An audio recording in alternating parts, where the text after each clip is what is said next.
பெரிய தேவதூதர்களை அவர் உண்டாக்கினாலும் நமக்கு அவர்கள் பணிவடை ஆவிகளாய் இருக்கிறார், வேலைக்காரராய் இருக்கிறார். ஒரு நாளும் ஒரு வேலைக்காரன் எஜமானை மிஞ்சினவன் அல்ல. ஆண்டவர் நம்மை எஜமானாய் வைத்து நமக்கு பணிவிடை செய்ய வேலைக்காரர்களை போல பெரிய பெரிய தேவ தூதர்களை அவர் தந்திருக்கிறார். நாம் ரட்சிக்கப்படும் போது தேவ தூதர்களிலும் பெரியவர்களாக ராஜாதிராஜனுடைய பிள்ளைகள், சுதந்திரவாளிகள் என்கிற மேன்மையான நிலைமைக்கு கொண்டு வந்து வைக்கிறார். அபிஷேகம் பெறும்போது பிள்ளைகள் என்கிற நிலைமை மாறி அவருடைய மணவாட்டி என்கிற நிலைமைக்கு வருகிறோம். ஜெயங்கொண்டவர்களாய் இந்த உலகத்தின் ஓட்டத்தை ஓடி முடிக்கும்போது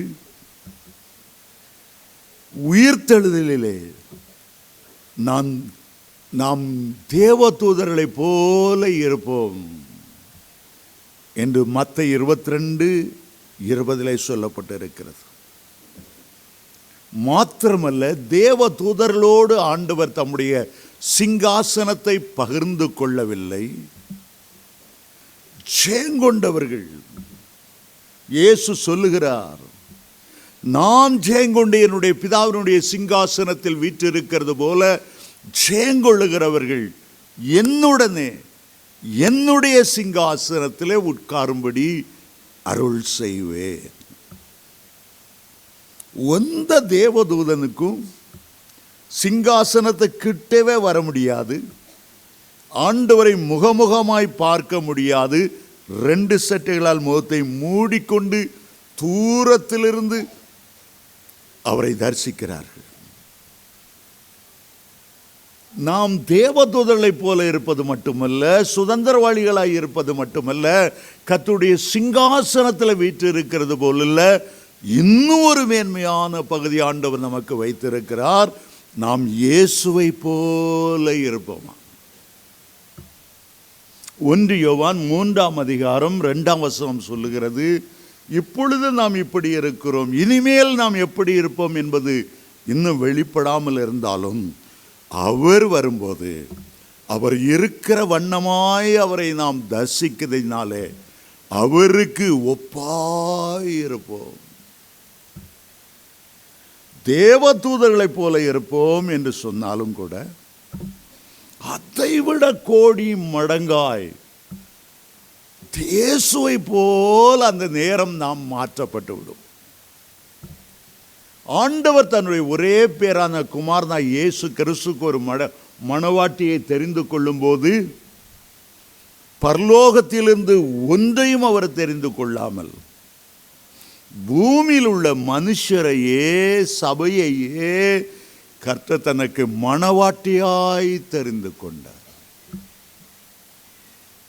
யோவான் சொல்லுகிறார், நான் மணவாளனுடைய தோழன், மணவாட்டியை உடையவனே மணவாளன். பழைய ஏற்பாட்டு பரிசுத்தவான்கள், அதில் பெரிய பரிசுத்தவான் யோவான் ஸ்நானகன், அவன் சொன்னான், நான் கர்த்தருடைய சிநேகிதன் என்கிற நிலைமை வரம்தான் நான் முடியும். ஆனால் புதிய ஏற்பாட்டு தேவனுடைய பிள்ளைகள் அவருடைய இரத்தத்துக்கும் அவருடைய மாம்சத்துக்கும் அவருடைய எலும்புகளுக்கும் பங்காயிருக்கிறார்கள். அவர்கள் மணவாட்டி, கிறிஸ்துடைய மணவாட்டி என்கிற பெரிய ஸ்தானத்துக்கு வருவார்கள். பரலோகத்தில் பல பகுதிகள் உண்டு. பிதாவின் வீட்டில் அநேக வாசஸ்தலங்கள் உண்டு.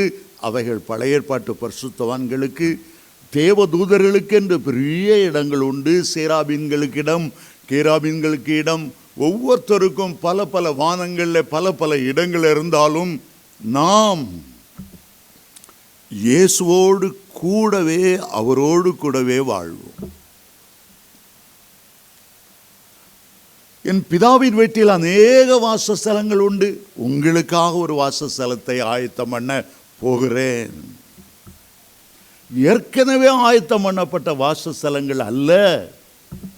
உயிர்த்தெழுந்த இயேசு பரலோகத்து போய் நம்மை நினைத்து நினைத்து அவர் ஆயத்தம் பண்ணுகிற வீடுகள், பரம வாசஸ்தலங்கள்.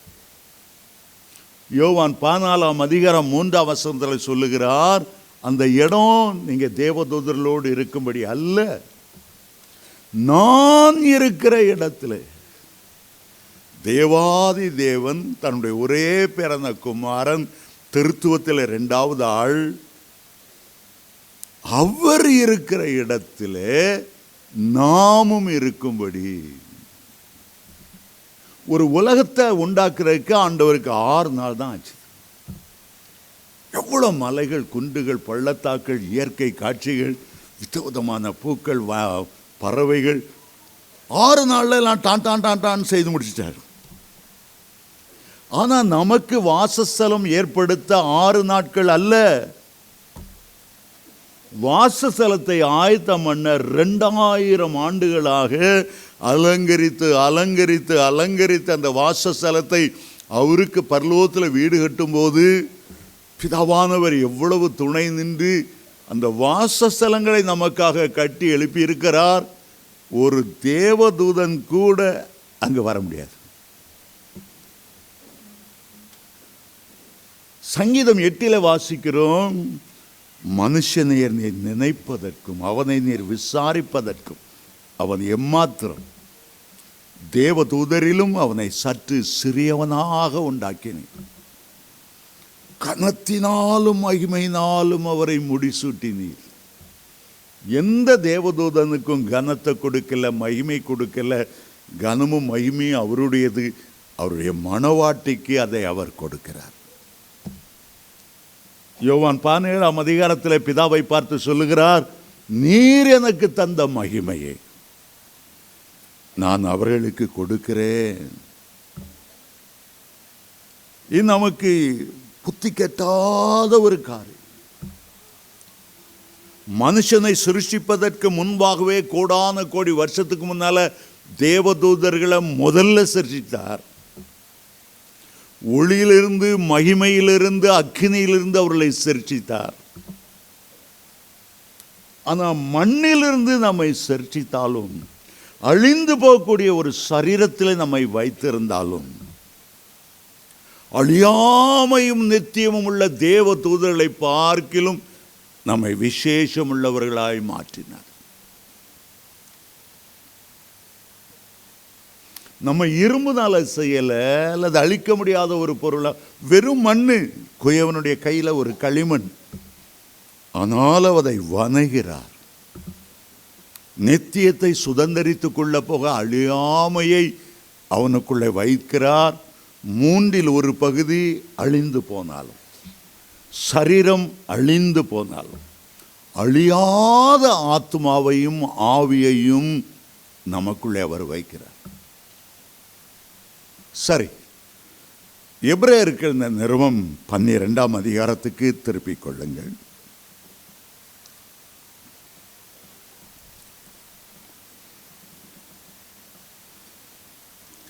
இருபத்தி 2 நான் வாசிக்கிறேன். வாசிக்கும் போதே நீங்கள் எண்ணிக்கொண்டே வாருங்க, நீங்கள் எங்கெல்லாம் வருகிறீர்கள், ஆண்டவர் உங்களை எங்கெங்கெல்லாம் கொண்டு வருகிறார். நான் வாசித்து கரெக்டாக எனக்கு பதில் சொல்லணும். 22 நீங்களோ என்று ஆரம்பிக்கிறது. அந்த நீங்களோ என்றார் யார்? சிலுவை அண்டை வந்தவர்கள், இயேசுவின் இரத்தம் விழுந்து பாவங்களற கழுவப்பட்டவர்கள், பாவ மன்னிப்பை பெற்றுக்கொண்டவர்கள், இயேசுவை ஏற்றுக்கொண்டு அவரை உள்ளத்திலே வரவழைத்து ரட்சிப்பின் சந்தோஷத்தை பெற்றவர்களை பார்த்து நீங்களோ என்று அழைக்கிறார். அவன் எத்தனை ஏழையானாலும், படிப்பறிவில்லாதவனாக இருந்தாலும், திக்கற்றவனாய் இருந்தாலும், உலகத்தால் அற்பமாய் தள்ளப்பட்டாலும், ஒரு குப்பத்து சுப்பன் வந்து நாகரிகம் தெரியாமல் இருந்தாலும் சிலுவையில் வந்து அப்பான்னு கூப்பிடும்போது அவன் எங்கே வந்து சேர்கிறானாம்? முதலாவது சீயோன் மலை நடத்திற்கு, இரண்டாவது ஜீவனுள்ள தேவனுடைய நகரமாகிய பரம எருசலேம் இடத்திற்கு, மூன்றாவது 1000-10,000 தேவதூதர்களிடத்திற்கு, நான்காவது பரலோகத்தில் பேரெழுதப்பட்டிருக்கிற முதற்பேரானவர்களின் சங்கமாகிய சபை நடத்திற்கு. இதுவரை எத்தனை வந்திருக்கு? வெரி குட், நல்லா கவனிக்கிறீங்க. உங்களை மாதிரி கவனித்து தாகமாக வாஞ்சியாக உள்ளவங்களை வேற எங்கேயும் பார்க்க முடியாது. பரலோகத்தில் பேரெழுதப்பட்டிருக்கிற முதற்பேரானவர்களின் சர்வசங்கமாகிய சபை நடத்திற்கு, யாவருக்கும் நியாயாதிபதியாகிய தேவனிடத்திற்கு, பூரணமாக்கப்பட்ட நீதிமான்களுடைய ஆவிகளின் இடத்திற்கு. எத்தனை? Very good. புது உடன்படிக்கையின் மத்தியஸ்தராகிய இயேசுவின் இடத்திற்கு, ஆபேலின் இரத்தம் பேசினதை பார்க்கிலும் நன்மையானவைகளை பேசுகிற இரத்தமாகிய தெளிக்கப்படும் இரத்தத்தின் இடத்திற்கு.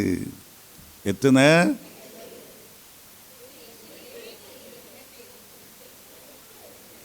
எட்டாயாளா? Very good, very good. நீங்களோ என்று ஆரம்பித்த 22ஆம் வசனம் 24ஆம் வசனத்தில் தான் முடிவடைகிறது. நீங்களோ வந்து சேர்ந்தீர்கள். அப்பாடா, நீங்க ஆரம்பிச்சீங்க, சிலுவை வண்ட வந்து நின்னீங்க, இயேசுவின் ரத்தம் உங்க மேல விழுந்தது, உங்களை அவருடைய பிள்ளையாய் மாற்றினார். அப்பா பிதாவை என்று அழைக்கக்கூடிய புத்திர சுவியார் ஆவியை தந்தார். தேவ தூதர்களை உங்களுக்கு பணிவுடை ஆவிகளாய் கொடுத்தார். இந்த 8 காரியங்களிடத்தில் நீங்கள் வந்து சேர்ந்தீர்கள். நீங்கள் வந்து சேர்ந்தீர்கள். அதுல ஒரு காரியம், இந்த 8ல் ஒன்று தான். இந்த 8 விளக்கணும்னா அது 8 மாதம். சீயோன் மலை எங்கே இருக்கிறது? சீயோன் மலையில் ஆட்டுக்குட்டியானவருடைய 1,44,000 பேர் எப்படி நிற்பாங்க? பழைய ஏற்பாட்டு பரிசுத்தவான்களில் 1,44,000 பேர் வெளிப்படுதல், அதெல்லாம் சொல்லிட்டு வரனா ரொம்ப நேரம். ஆனால் ஒரு மனுஷன் இயேசுவை ஏற்றுக்கொள்ளும் போது வேதம் சொல்லுகிறது, அவன் 1000-10,000 தேவ தூதர் உள்ள ஒரு பெரிய குடும்பத்துக்கு வருகிறான். ராஜாதி ராஜாவின் அருமையான குடும்பத்துக்கு வருகிறான். நம்முடைய குடும்பம் ஒரு பெரிய குடும்பம். பூமியில நம்முடைய குடும்பத்திலே லட்சக்கணக்கான பரிசுத்தவான்கள் போதகர்கள் இருந்தாலும் பூமியில் உள்ள குடும்பத்துக்கு மட்டுமல்ல, பரலோக குடும்பத்துக்கு நாம் வந்து சேர்கிறோம். திருவிருந்து எடுக்கும்போது உலகமெங்கும் இருக்கிற பரிசுத்தவான்களோடு நாம் இணைக்கப்படுகிறோம். பரலோகத்தில் வாழ்கிற பழைய ஏற்பாடு புதிய ஏற்பாட்டு பரிசுத்தவான்களோடு இணைக்கப்படுகிறோம். பிதாவோடு குமாரனோடு ஆவியானவரோடு இணைக்கப்படுகிறோம். பரலோகத்தில் உள்ள 1000-10,000 தேவ தூதர்களோடு இணைக்கப்படுகிறோம். ஒரு பெரிய சந்தோஷம். நீங்க நினைக்க கூட, நான் கிறிஸ்தவன் ஆயிட்டா நான் தாழ்ந்த சாதிக்கு கீழ் சாதிக்கு போயிட்டேன், 3% தான் கிறிஸ்தவங்க, ஒரு ஒரு ஒரு ஒரு ஒரு என்ன மைனாரிட்டி பீப்புளோட நான் சேர்ந்துடுறேன். இல்லை, பெரிய குடும்பத்துக்கு நாம் வருகிறோம். நீங்களோ கர்த்தருடை வந்து சேர்ந்தீர்கள். எத்தனை தேவதூதர்களாம்? 1000-1000 10,000 தேவதூதர்கள். வேதத்தின்படி 1000 1000 10,000 100 கோடி தேவதூதர்கள். இந்த 100 கோடி தேவதூதர்களை 3 பேர் தலைமையில் ஆண்டவர் கொடுத்தார்.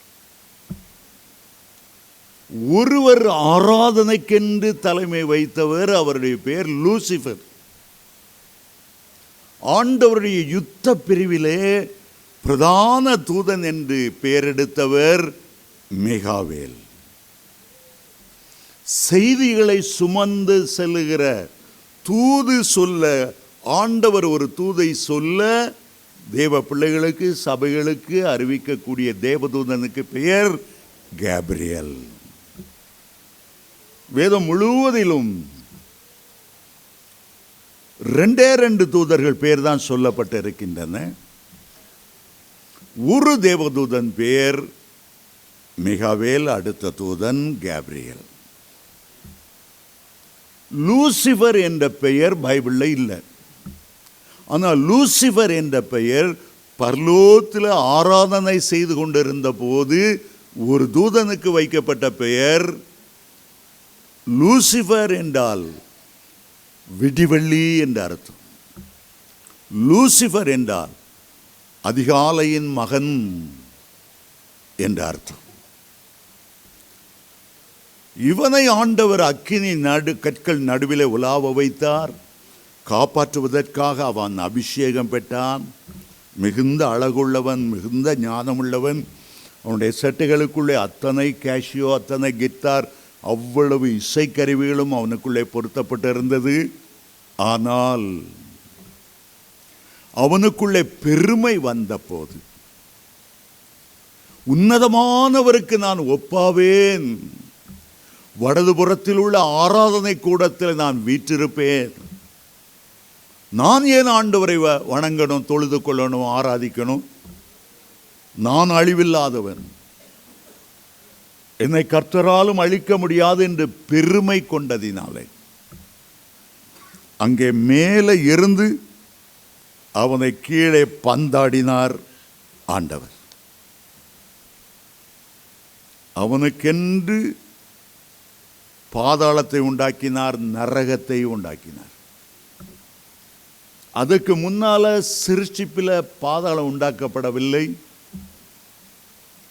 அக்கினியும் கந்தகமும் எரிகிற கடல் உண்டாக்கப்படவில்லை. ஆதியாகமம் 1:1 சொல்லுகிறது, ஆதியிலே தேவன் வானத்தையும் பூமியையும் சிருஷ்டித்தார், பாதாளத்தை அவர் சிருஷ்டிக்கவில்லை. பாதாளத்தை எப்போது அவர் சிருஷ்டித்தார், எதற்காக சிருஷ்டித்தார்? மத்தேயு 25:41 சொல்லுகிறது, சாத்தானுக்காகவும் அவனுடைய தூதனுக்காகவும் உண்டாக்கினார். சாத்தான் விழுந்த பிறகுதான் உண்டாக்கினார். இல்லாவிட்டால் ஆதியிலே தேவன் வானத்தையும் பூமியையும் பாதாளத்தையும் சிருஷ்டித்தார் என்று சொல்லியிருந்திருப்பார். ஆண்டவர் ஒவ்வொரு ஸ்டெப் பை ஸ்டெப்பாக உருவாக்குகிறார். முதல்ல பரலோகத்தை அவர் சிருஷ்டித்தார். தமிழில் அதை வானம் என்று சொல்லுகிறது. ஆங்கிலத்தில் த ஹெவன் அண்ட் எர்த். முதலாவது அவர் பூமியை சிருஷ்டிக்கவில்லை, வானத்தை அவர் சிருஷ்டித்தார். நமக்குள்ளே ஆண்டவர் முதலாவது சிருஷ்டிக்க விரும்புகிறது உலகம் அல்ல, உலகத்தின் காரியம் அல்ல, உலகத்தையும் ஆசைச்சும் ஒளிந்து போகும். நமக்குள்ளே பரலோகத்தை ஆண்டவர் ஸ்தாபிக்கிறார்.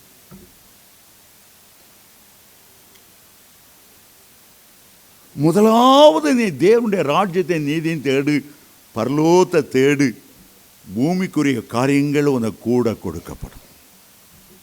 ஜெபம் ஆரம்பிக்கிறியா, முதல்ல வானத்திலிருந்து ஆரம்பி. பரமண்டலங்களில் இருக்கிற எங்கள் பிதாவே.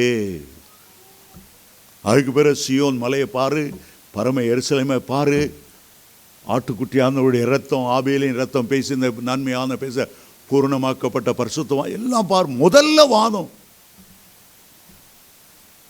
ஆகவே தான் வானத்துக்குரிய இயேசு நமக்குள்ளே வந்து வாசம் பண்ணுகிறார். பரலோக ராஜா. கொலோசியர் 1:27 சொல்லுகிறது, கிறிஸ்துவானவர் மகிமையின் நம்பிக்கையாக உங்களுக்குள் உங்களுக்குள் உங்களுக்குள் வாசம் பண்ணுகிறார். பரலோகம் உங்களுக்குள் வாசம் பண்ணுகிறது. அதுபோல ஆவியானவரை நீங்கள் ஏற்றுக்கொள்ளும் போது, அபிஷேகம் பெறும்போது அவர் உங்களுக்குள்ளே வந்து வாசம் பண்ணுகிறார். 1 பேதுரு 4:14 சொல்லுகிறது, மகிமையின் ஆவியானவர் உங்களுக்குள் வாசம் பண்ணுகிறார். 1 கொரிந்தியர் 3:16 நீங்கள் தேவனுடைய ஆலயமாயிருக்கிறீர்கள், கர்த்தருடைய ஆவியானவர் உங்களுக்குள்ளே வாசம் பண்ணுகிறார். 1 கொரிந்தியர் 6:19 சொல்லுகிறார், உங்களுடைய சரீரமானது நீங்கள் தேவனாலே பெற்றும் தேவன் தங்கியிருக்கிற ஆலயம் என்று அறியாதிருக்கிறீர்கள்.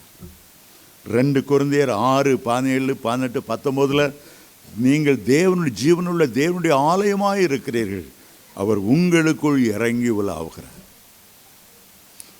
உங்களை பரலோகத்துக்குரியவர்களாய் மாற்றும்படி உங்களுக்குள்ளே அவர் வானத்தை சிருஷ்டிக்கிறார், பரலோகத்தை சிருஷ்டிக்கிறார், உங்களுக்குள்ளே வந்து தங்கி இருக்கிறார். நான் சொல்றது உங்களுக்கு புரியுதா? சரி, ரொம்ப சீரியஸாக இருக்குது. ஒரு ஸ்டோரி சொல்கிறேன், இதை நீங்கள் புரிஞ்சானது போதும்.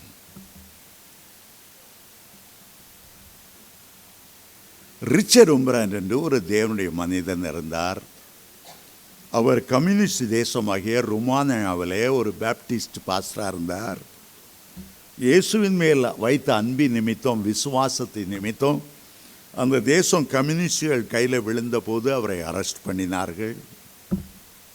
14 வருஷம் சிறை தண்டனை என்று அவருக்கு கொடுக்கப்பட்டது. பயங்கரமான சவுக்கடி, சித்திரவதைகள், அவமானம், கேலி, பரியாசங்கள், குளித்து எத்தனையோ வருஷங்களாக போகிறது. ஒரு முறை அவர் பூமிக்கு கீழே 30 அடி கீழே ஒரு பாதாள அறையில், எந்த வெளிச்சமும் கிடையாது, அதுக்குள்ளே அடைக்கப்பட்டார். எப்பொழுதாயும் மேலேருந்து ஒரு பாட்டில் தண்ணியும், வாரத்துக்கு ஒரு தடவை காஞ்சி போன பிரெட்டும் வரும். எலும்பும் தோலுமாய் இருந்தார். அவருக்கு ஒரு நாள் ஒரு எண்ணம் வந்தது, இந்த தேவ தூதர்கள் எனக்கு பணிவிடை ஆவிகள் என்று வேதம் சொல்லுகிறது. நான் என்னுடைய சபையை சாரை சந்தித்து, விசுவாசிகளை சந்தித்து பல வருஷங்கள் ஆகிவிட்டன.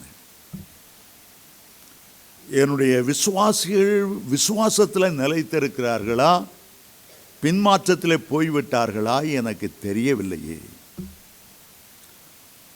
ஆகவே ஆண்டவரை நோக்கி ஜெபம் பண்ணினார்.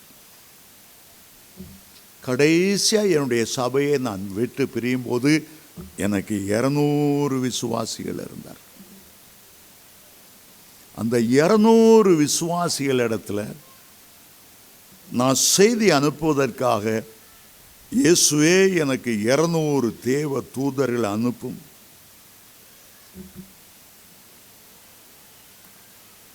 ஊக்கமாக ஜோமன்னார். ஒரு அரை மணி நேரம் ஆகல, அந்த சின்ன சிறைச்சால பயங்கரமான ஒளி மயமான பிரகாசத்தில் நிரம்பியிருந்தது. 20 பேர், 200 பேர் அந்த அறைக்குள்ளே நெருக்கி அடிச்சிட்டு இருந்தாங்க. ஒவ்வொருத்தங்க கையில் ஒரு நோட்டு, ஒரு பேனா குறிப்பெடுக்கிறதுக்காக கொண்டு வந்தார்.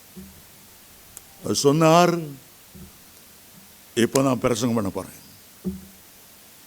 நீங்கள் 200 பேரும் அப்படியே அதை டிக்டேஷனில் எடுக்கணும். என் விசுவாசிகள் எங்கே இருக்காங்கன்னு எனக்கு தெரியல. இந்த முழு பிரசங்கத்தையும் அவங்க காதில் அவங்க உணரும்படி இந்த பிரசங்கத்தை பண்ண.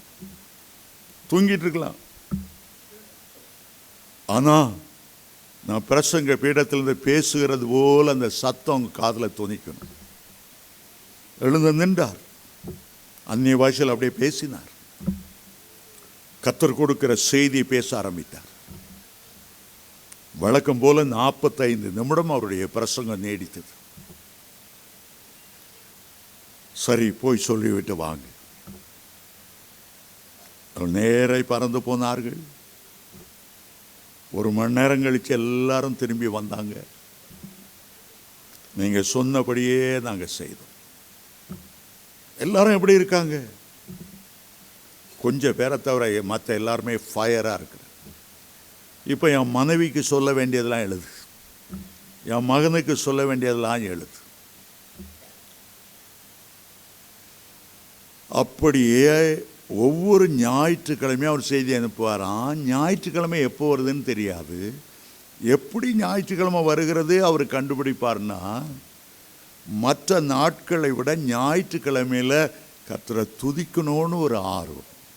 உலகமெங்கும் இருக்கிற பரிசுத்தவான்கள் ஆண்டவரை தொழுது கொள்ளுகிற நாள். ஆகவே அவருடைய பாடுகள் பாடுகளாய் தெரியாது, சவுக்கடி சவுக்கடியாய் தெரியாது.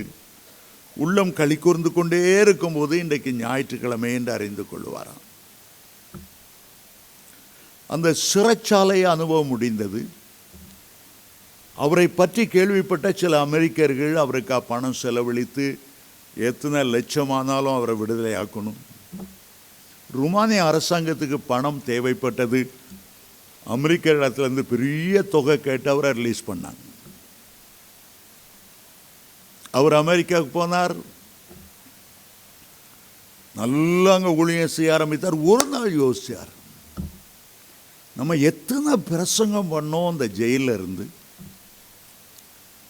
அவ்வளோ தேவதூதர்களையும் மறுபடியும் கூப்பிட்டார். இயேசுவின் நாமத்தில் ஆண்டவரே அந்த தேவதூதர்களை அனுப்பும். தேவதூதர்கள் பணியில் ஒரு முக்கியமானது கவனிக்கணும். நம்ம தேவதூதனை டைரக்டாக அழைக்கவே முடியாது, அழைக்கவும் கூடாது.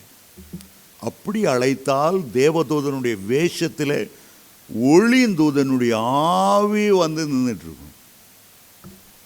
நிறைய பேருக்கு நிறைய சர்ச்சை பார்த்தா மிகாவேல் தேவதூதன் ஆலயம், மிகாவேல் தேவதூதனுக்கு பெரிய செலவு வச்சிட்டு இருப்பாங்க. மிகாவேலே மிகாவேலே எங்களுக்காக வேண்டிக் கொள்ளும் மிகாவேலே. இது ஆண்டவர் விரும்புகிறதில்லை. ஒரு தேவதூதனை வெளிப்படுத்தல் 22ஆம் அதிகாரத்தில் அவனை வணங்கும்படி யோவான் அப்போஸ்தலன் முற்பட்ட போது அந்த தேவதூதன் சொன்னான், என்னை வணங்காதபடி பார். தேவனை அல்லாமல் என்னை நீ வணங்கவே கூடாது என்று சொன்னான். ஆகவே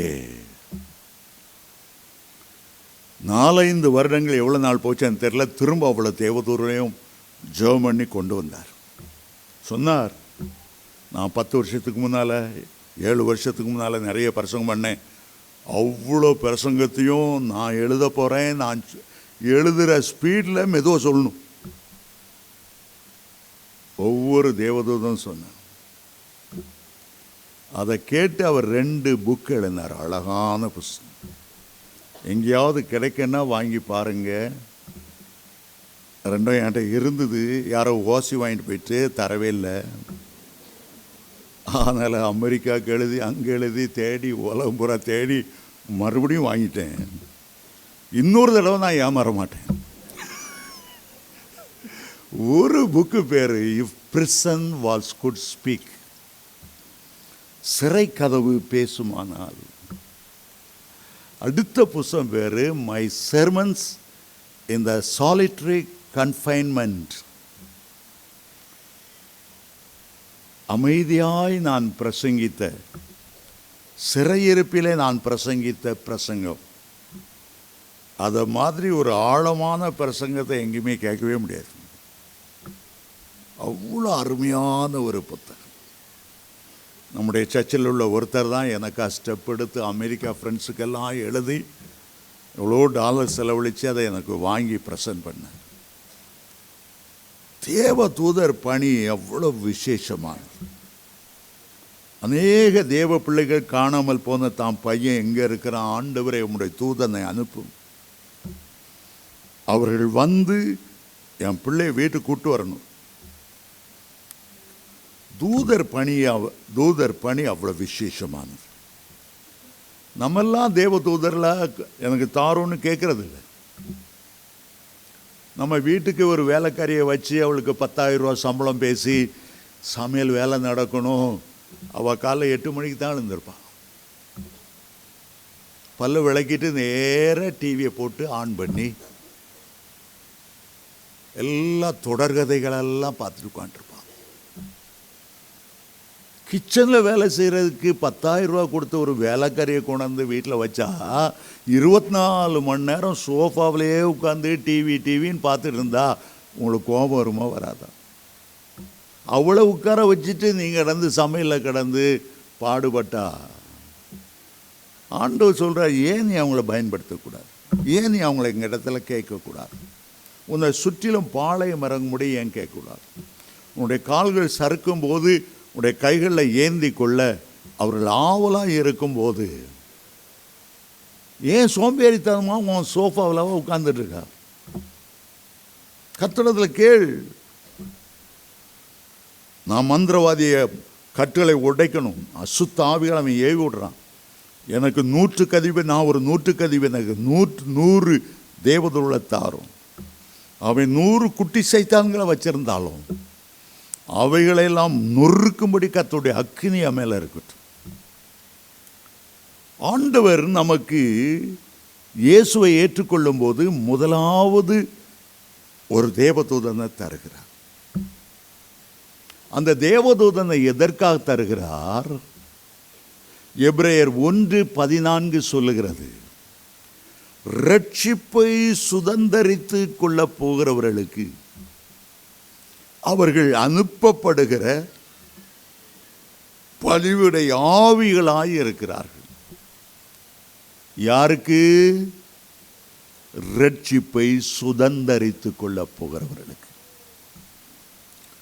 ரட்சிக்கப்பட்ட நாளிலிருந்து அவன் மரணமடைந்து பரலோகத்தை சுதந்தரிக்கிற நாள் வரையிலும் உங்களோடு இருக்கும்படி, உங்களை பரிசுத்த பாதையிலே கொண்டு போகும்படி, உங்களுக்காக வழக்காடி யுத்தம் செய்யும்படி, உங்களுக்கு வருகிற சோதனையிலெல்லாம் உங்களுக்கு ஜெயத்தை தரும்படி அவர்கள் உங்களோடு இருக்கிறார்.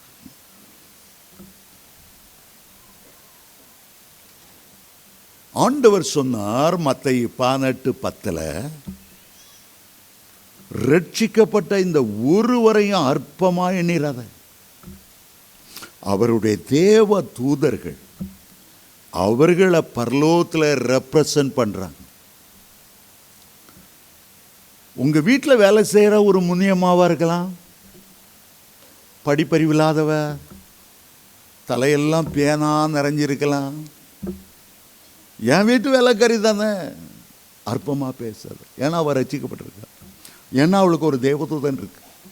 நீ அவளை கண்ணா புண்ணான்னு திட்டினா அவன் நேர மேலே போய் கர்த்தருடைய சமூகத்தில் ரிப்போர்ட் பண்ணுவான். ஒருவருக்கு ஒரு தூதன், குறைஞ்சது ஒரு தூதன் இருப்பான். பரலோகத்தையும் பூமியும் கனெக்ட் பண்ணி எல்லாத்தையும் பிதாடத்தில் போய் சொல்லிகிட்டே இருப்பான். கோள் மூட்டுவான்னு அர்த்தம் அல்ல அதுக்கு. உங்களுடைய குறைவுகளையும் சொல்லுவான், நிறைவுகளையும் சொல்லுவான். சிலருக்கு 2 தேவதூதர் இருப்பாங்க, சிலருக்கு 3 இருப்பாங்க. நீ எவ்வளவுக்கு எவ்வளோ ஆண்டவருக்கு சாட்சி சொல்கிறாயோ, நீ எவ்வளவுக்கு எவ்வளவு ஜெபிக்கிறாயோ, எவ்வளவுக்கு எவ்வளவு ஆவிக்குரிய யுத்தம் செய்து விபச்சார ஆவி, வேசித்தன ஆவிகளை கட்டும்படி உத்தரவாதத்தோடு ஒரு யுத்த வீரனை போல நிற்கிறாயோ, அவ்வளவுக்கு அவ்வளவு தேவதூதர்கள் உங்களுக்கு துணை நிற்பார். லாசரு ஐஸ்வர்யான் வீட்டு வாசல கிடந்தான், புண்ணும் புழுதியும் எல்லாம் இருந்தது. அவன் ஒரு ஊழியம் செய்த மாதிரி தெரியல. ஒருத்தருக்கு இயேசுவை பற்றி சொன்னாங்கிறது கிடையாது. ஒரு ஊழியமும் செய்யல, அவன் செத்துறான். ஆனாலும் அவனுக்கென்று நியமித்த தேவதூதன் இறங்கி வந்து அவனுடைய ஆத்துமாவை எடுத்து ஆபிரகாம் மடிக்கு கொண்டு போனான். லோத்தை அழிக்கும்படி, சோதோமை அழிக்கும்படி, லோத்தை காப்பாற்றும்படி தேவதூதர்கள் வந்தார். எத்தனை பேர் வந்தாங்க? 2 பேர் வந்தார். எப்போ வந்தாங்க? சாயங்காலம் அஸ்தமாகும் போது, சோதம் அழிக்கப்படுற நேரத்தில் வந்தாங்க. மிஸ்ஸஸ் லோத் இருக்காங்களே,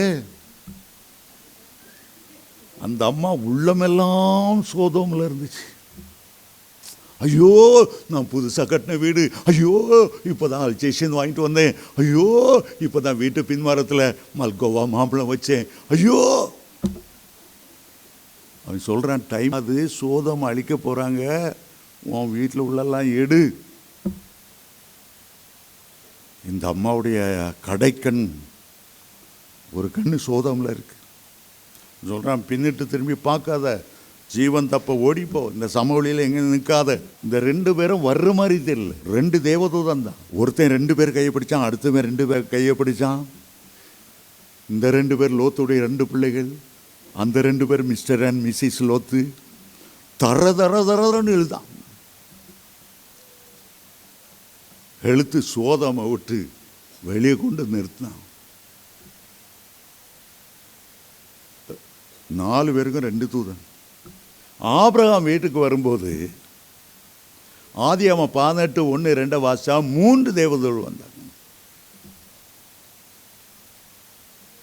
ஒரு மனுஷனுக்கு மேக்சிமம் எத்தனை தூதர்களை ஆண்டவர் தருவார் தெரியுமா?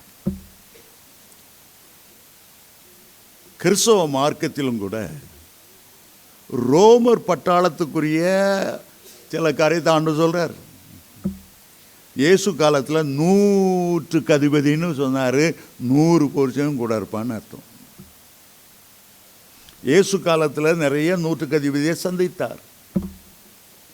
மற்ற 8ஆம் அதிகாரத்தில் 100க்கு அதிபதி வேலைக்காரன் சிக்காயிட்டான்.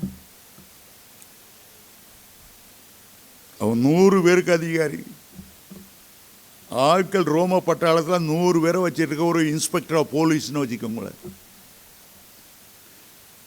100 பேரை வச்சுட்டு இருந்தோம். ஒரு பேயை பார்த்து போனா அந்த 100 பேரால் ஒன்றும் செய்ய முடியாது. நோயை பார்த்து போனா போகாது, சாபத்தை பற்றி போகாது. அவன் இயேசுகிட்ட வரான். நான் ஒருத்தனை போனா போகிறான், ஒன்றை வானா வாரான். அதனால் பேயும் நோயும் போக மாட்டேங்குது. சிலரோட 100க்கு அதிபதி போல 100 தேவதூதர்களை ஆண்டவர் தருவார். இயேசு கிறிஸ்துவ கெத்செமனே தோட்டத்தில் அரெஸ்ட் பண்ண வரும்போது 1000 பேர் அதிபதி வந்தான். 100க்கு அதிபதியை ரோம பட்டாளம் அனுப்பல. இயேசு கிறிஸ்துனால ஒரு வேளை கலவரம் வந்தாலும் வந்துருமே. ஆகவே 1000 பேருக்கு அதிபதி அனுப்பினார். ஒரு மனுஷனுக்கு எவ்வளவு தேவதூதர்கள் ஆண்டவர் கொடுப்பார்னா, இயேசு கிறிஸ்து மனுஷகுமாரனாக மனிதனாக வரும்போது, நான் இப்போ என்னுடைய பிதாவை வேண்டிக் கொண்டால் 12 லேகியோனுக்கு அதிகமான தேவதூதர்களை அனுப்ப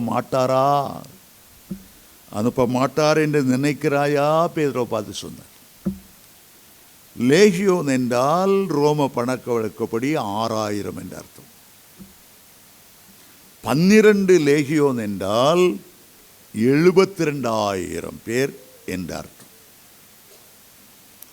இயேசு கிறிஸ்து தேவகுமாரனாய் லட்சமான தேவதூதர்கள் கொண்டு, ஆனால் மனுஷனாய் வரும்போது அங்கு ஒரு லிமிட்டேஷன் இருக்கு. தேவகுமாரனாய் இருக்கும்போது 1000-10,000 தூதர்கள் அவருக்கு பணிவிடை செய்ய, அவ்வளோ கேராபீன்கள் சேராபீன்கள் பணிவிடை செய்ய ஆயத்தமாக இருக்கிறாங்க. ஆனால் ஒரு ஊழியனுக்கு மேக்சிமம் பூமியில் வாழுகிற வரையிலும் 72,000 பேரை ஆண்டவர் கொடுக்கிறார். 1000-10,000 தேவதூதர்கள் 3 பேருக்கு கொடுத்திருக்கிறாரு. லூசிஃபரில் ஆராதனை செய்வதற்காக, மிகாவேல் தூதன் கையில் யுத்தம் செய்வதற்காக, கேப்ரியல் தூதன் கையில் செய்திகளை சுமந்து செல்வதற்காக. ஆளுக்கு 33 கோடி பேர், அவருக்கு 33 கோடி பேர், அவங்களுக்கு 33 கோடி பேர், 3 சேர்ந்தா 100 கோடி பேர். ஆனால் விழுந்தது லூசிஃபரோடு இருந்து 33 கோடி பேர் விழுந்தாங்க. சிருஷ்டிக்கிற வல்லமையை தேவதூதனுக்கு ஆண்டவர் கொடுக்கவில்லை. தேவனாகிய கர்த்தர் ஒருவரே வானத்தையும் பூமி உண்டாக்கின கர்த்தர். தொழுது கொள்ளும் போது அவரைத்தான் நீங்கள் தொழுது கொள்ள வேண்டும். வானத்தையும் பூமி உண்டாக்கின கர்த்தரையே தொழுது கொள்ளுங்க. தள்ளுபடி ஆகமம் என்ற ஒரு ஆகமம் உண்டு. அதில் சில தேவதூதருடைய பெயர்கள் கொடுக்கப்பட்டிருக்கு. கத்தோலிக்கர்கள் அடிக்கடி ஒரு தேவதூதனை பற்றி சொல்லுவார்கள், ரஃபேல் என்று. ரஃபேல் என்பதற்கு கர்த்தரின் பரிகாரி, கர்த்தர் சுகம் கொடுக்கிறவர் என்ற அர்த்தம். அநேக வேத பண்டிதர்கள் என்ன சொல்லுகிறார்கள், இந்த ரஃபேல் தேவதூதன் தான் பெதெஸ்தா குளத்தை கலக்கி முதலாவது இறங்குறவன் சுகமடைவான். அந்த தேவதூதனுடைய பெயர் ரஃபேல் என்று சொல்லுகிறார்கள்.